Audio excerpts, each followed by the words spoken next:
Disturbing things. I personally think the human mind is drawn to things that are inherently horrifying and generally unpleasant to watch. Now that doesn't necessarily mean that we gain satisfaction from it, but I just think the immoral nature of the actions taking place just sparks a sense of curiosity and drives a fascination for this type of behavior. So in this video, I decided to watch 5 of the most disturbing movies of all time, all of them increasing level by level and eventually resulting in the worst footage of film I've ever seen with my very 2 eyes at the end. Second to Love Island Season 7. So stick to the end and make sure you grab your popcorn and relax because this video will take you on one roller coaster of emotions. So the Emoji Movie was the only disturbing movie on this list I actually watched before this video. And when I watched it for the first time, I genuinely had to wash my eyes with bleach to cleanse my retina from the hour and 30 minutes of hell I endured.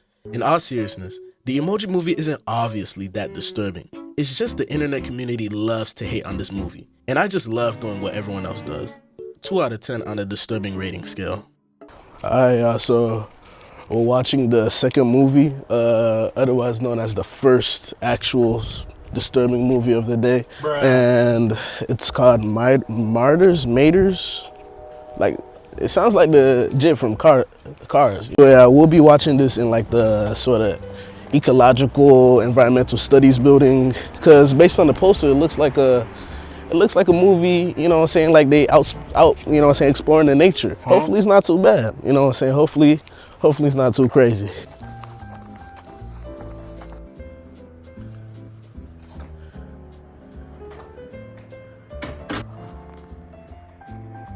Boy, if you don't get... Alright guys, so I think I found the perfect spot. I'm in the environmental studies lounge and this corner is pretty secluded. I'd say people can't really see what I'm watching. What do you mean by that?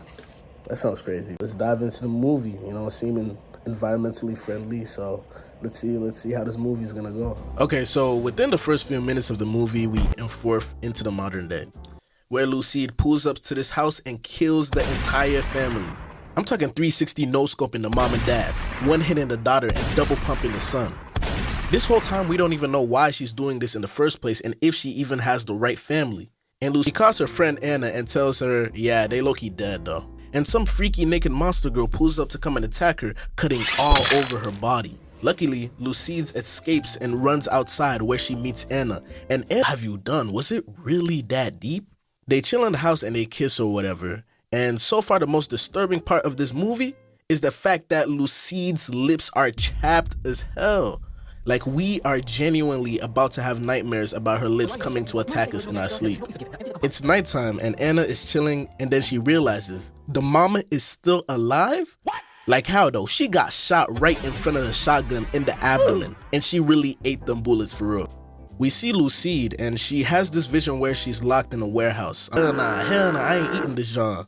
Then the lady who was feeding her, who was actually the mom she shot, was like, okay, you're not gonna eat this. I'm gonna give you a beating that will leave you incapacitated. And then we find out the freaky monster lady who keeps attacking Lucide was actually a former prisoner of the warehouse too.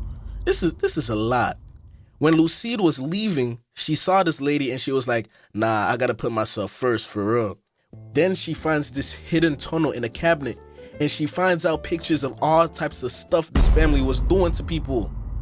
Cut throats, visible spines, all the types of sick stuff you could do to humans. She then sees this chair that experiment trying to harm themselves. Bro, why do everybody gotta harm themselves? Why do everybody gotta be cutting themselves and doing something devious? And then some secret agents pop out of nowhere and shoot the experiment. Young woman with friends named Lucide. And Anna's like, oh, okay, that low-key sounds like me. Why that sound like me? And then they trap Anna and torture her by making some dude come up to her every day and use her as a punching bag. She then asks the barber for a little off the top, but the barber... Hello, taper face. And the homeboy is like, yeah, I like your cut, G. And he hits her with a John Jones knee special. At first, she tries to fight back, but she just gets to the point where she just accepts the fate that she genuinely cooked and decides to give up. Then they pull up like, don't worry, It's gonna get better. It's all gonna be good soon. The pain will stop. And then they put her on this contraption and proceed to take the skin off her body. What he cutting? While she's alive. Like we see this in action. You could just see the muscle tissue and just the skin of her face. That's when I knew this really wasn't a nature documentary. Anna is literally like skinned alive, and the sign, grandma's like, oh shoot, what'd you see? Was it an X versus Tupac rap battle? MLK versus Malcolm X chess match? The One Piece? KSI's hairline? And she's like, nah, I saw something greater. The subscribe button to theenoszaah's YouTube channel, and people were watching the video and hit the like button and subscribe. But in all seriousness, she tells the grandma what she saw, and she's like, oh my goodness. And I found she shoots herself without telling us. Now, I definitely think there were some strong themes about the socioeconomic state of this world, but I'm clearly not capable of producing the brain power to even conceive the deeper message. The movie had some gore and some violent parts, but you can easily watch The Terrifier or Bluey to see this all the time. The most disturbing parts for me came at the end, where you could literally see her after she was skinned alive. And seeing a human with only their muscle tissue sent shivers down my body.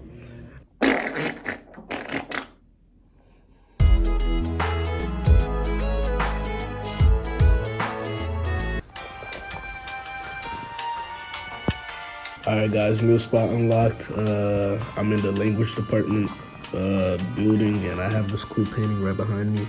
You know what I'm saying?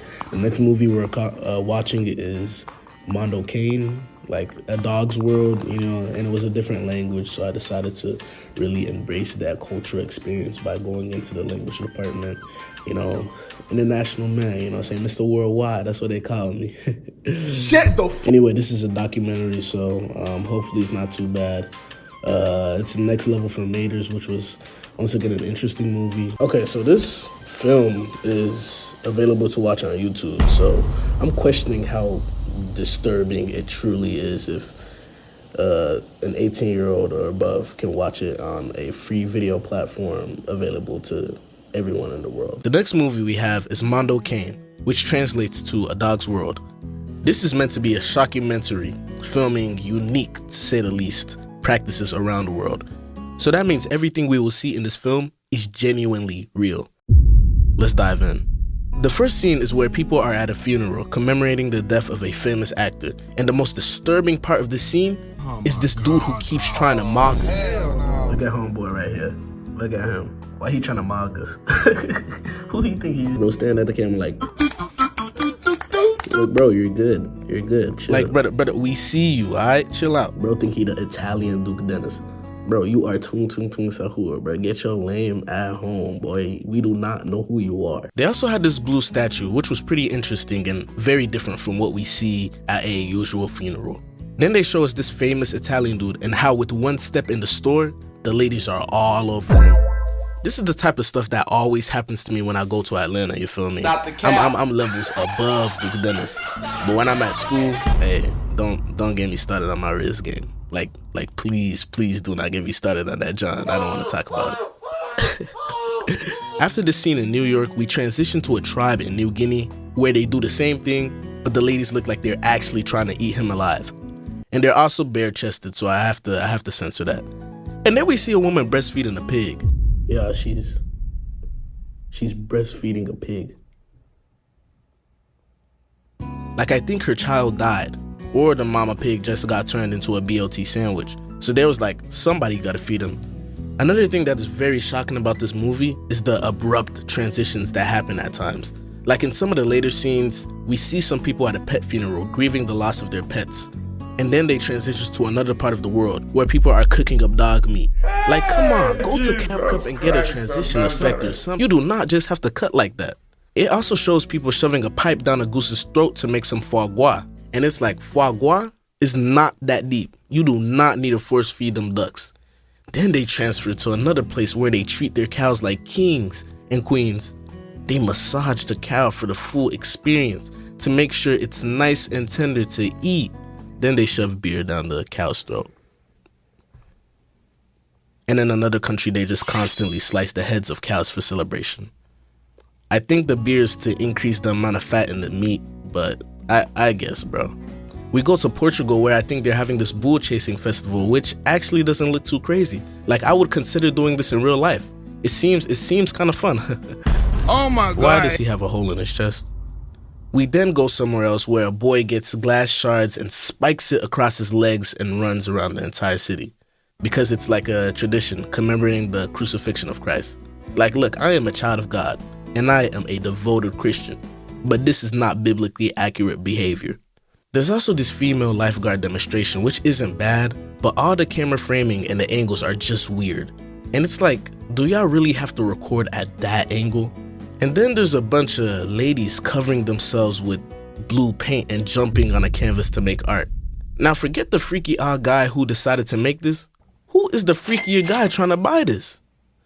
The last part is genuinely the best part of the movie. So during World War II, many different islands were strategic hubs for Allied and Japanese forces, and they would always fly in with massive cargo planes with so many food, supplies, tech, and weapons. So many remote tribes who didn't know what was happening would be flabbergasted because they really thought the plane was a gift from God.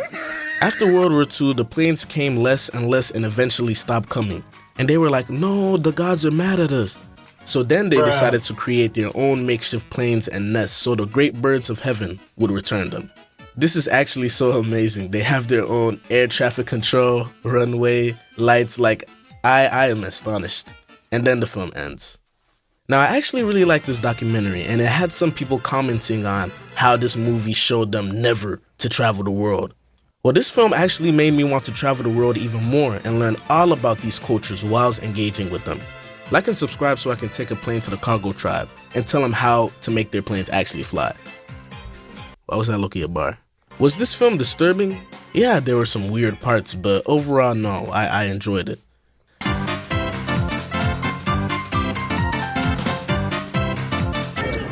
We eating some of the meat, some chicken, some... Loves meat, bro. Hey, listen, not after that movie, though. Hey, listen, after that movie, I don't like meat as much. You feel me?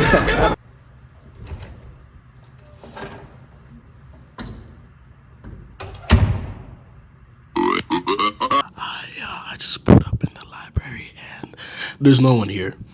Like, it's actually empty. Just look around. It looks like I'm in a horror movie right now, but I'm actually about to experience a horror movie. Next one, it's Tetsuo, the Iron Man. I'm a big fan of Iron Man, Iron Woman, you know what I'm saying? All of them, they cool, you know what I'm saying? I want to be built out of iron one day. I want to be a strong man, you know what I'm saying? Nothing can stop me. You know what I'm saying? So that's the goal. So let's see how this Iron Man, Tetsuo, actually is. Next, we have Tetsuo, the Iron Man, and it's known for its intense body horror. It's psychologically and visually abrasive. Let's dive in. Now, at first, there's just metals and wires, so you don't even know what you're looking at. Then some dude grabs a sharp metal object, cuts himself on the thigh, and slides it up. The man then goes to run out on the street, but he gets hit with the car. And I'm wondering if this is oofacide or just on accident, because we should not be doing all this. We then get some dude dancing to what seems to be laser dim, and him and his girl start getting freaky in the woods. Let's make it a bit better.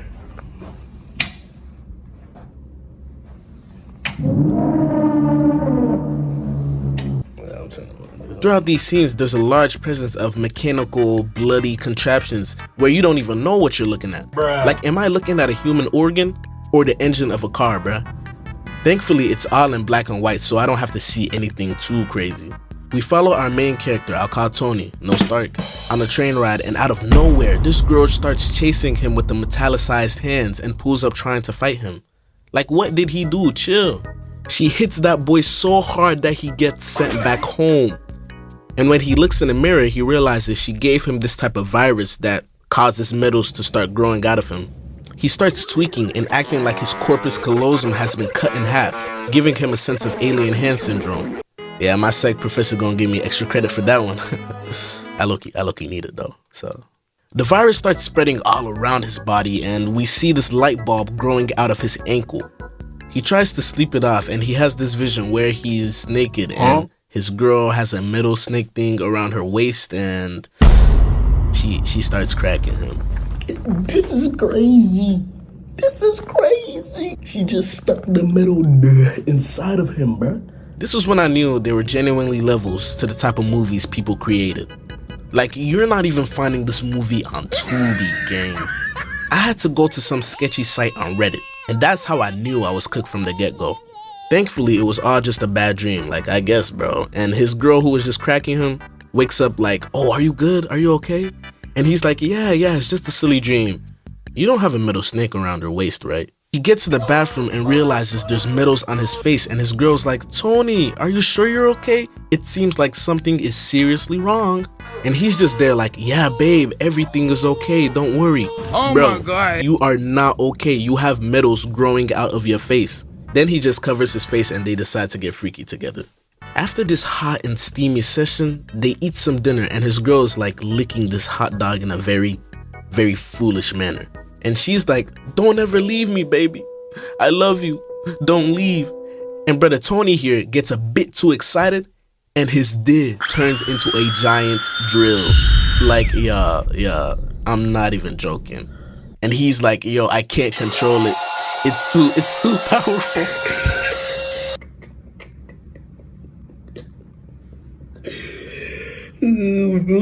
Bro's the real drilling machine. Bro, I'm telling you, bro, his dick just turned into a screwdriver, bro. And it's rolling around like one of those drill machines, bro. You can't make this up, bro. This is real. I'm not even joking. I'm not like... Then his girl's like, where did you get your honey packs from again? And he's like, I don't know. Whilst his heart beats like a cartoon character. He runs into the bathroom and locks himself there. And she's like, oh, it's okay. Let me come in. I'm not scared of anything. Nothing scares me. And at this point, he looks like Cyborg's inbred cousin from Florida. And she sees him and she's like, hell nah, get your chopped at home, boy. Whilst the whole time his dick is spinning like a helicopter. And he says, I quote, no jokingly whatsoever, do you want a taste of my sewage pipe? Yeah, he dead ass said this. And it gets worse. I got kicked out the library. Nah, I'm just joking. The library closed and I had to move places. So I just went back to the spot I watched Mondo Cane. This is Editing Enos, by the way. I love you and make sure to subscribe. Now, I can't tell you or show you what happened in this next part, but I'ma just say this. He drilled a hole in the socket. Please, somebody tag in Donald Trump. Donald Trump, if you can hear us, please, Donald Trump, please save me. Please save me, Donald Trump, please. He goes crazy like, what have I done? Why did I do this? I knew I shouldn't have gotten those honey packs from Temu. And we find out in the past vision that he and his girl were actually the ones that ran someone over. And we'll call the person they ran over the Tin Man. After they ran the Tin Man over, they check up on him like, yo, he good? Nah, he gone, G. And they just took him to the woods, not even the hospital, the woods, and let him die there, but literally cracked each other in front of him as he was dying. Not gonna lie, if somebody ran me over and left me in the woods whilst cracking their girl in front of me, I would have had to turn them into a metallic figure too. So the Tin Man is like a ghost monster figure who is tormenting them in the afterlife, sort of. The Tin Man pulls up to his house and they have this epic fight in stop motion. This part is very well produced, I'd say that. And in the end, Tony uses his power of his ROBODIH to finally kill off the Tin Man. Then a whole bunch of BS that my brain cells are incapable of comprehending happens. And I think somehow Tony and the Tin Man mutate together. And then the Tony Tin Man hybrid is created. And they like, we about to take over the world, baby. Then they go off to the rest of Japan, providing the community with free scrap metals to make money off of. Overall, a very crazy movie, and like I said, there were very disturbing parts to look at. But it was low-key funny at some times, especially with the ROBODIH parts. There were definitely deeper themes about justice and what makes human truly human, but you probably just have to watch the movie to decide for yourself. Huh? Or don't, like actually don't watch this movie. I had some acne on my face and I thought I would turn into a piece of metal.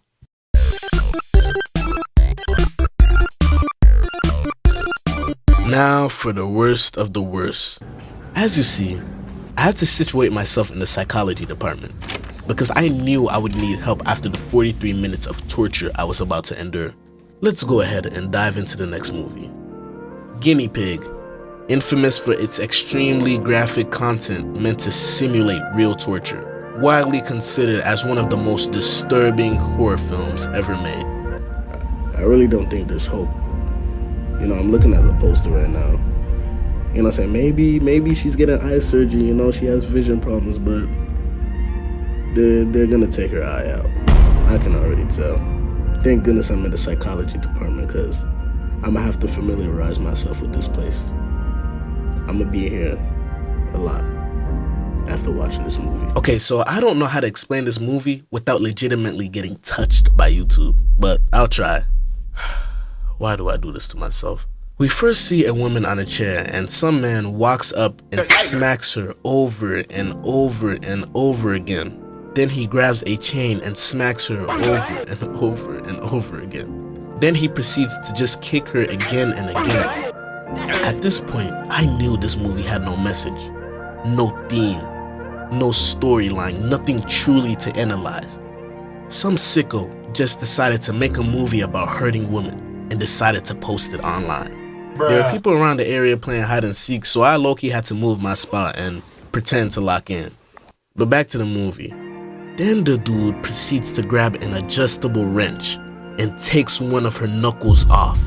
They spin her in a chair 100 times and force alcohol in her system as if she wasn't incapacitated enough. Then they spin her for another 100 times.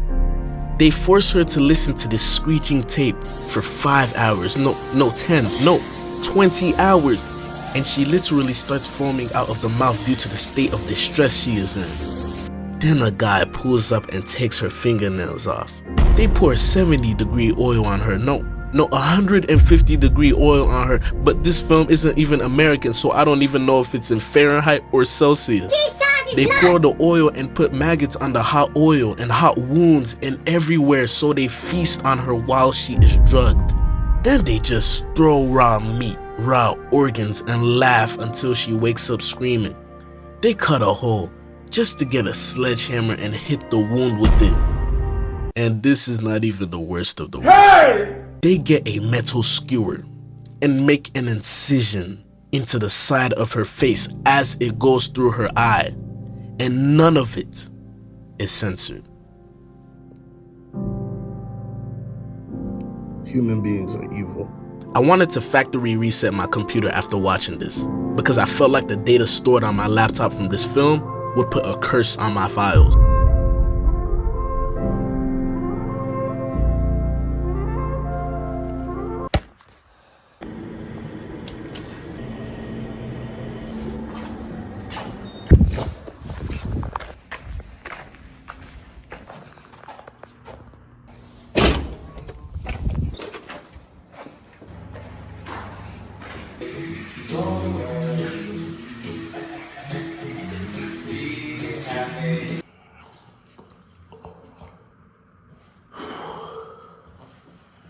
There we go, the most disturbing movies. Humans are sick. And if I get 1,000 likes, I'll do it again. Yeah. But after watching Annie and eating some Popeyes, I was back to my standard condition. Please make sure to like and subscribe, and I'll see you on the next video. Peace.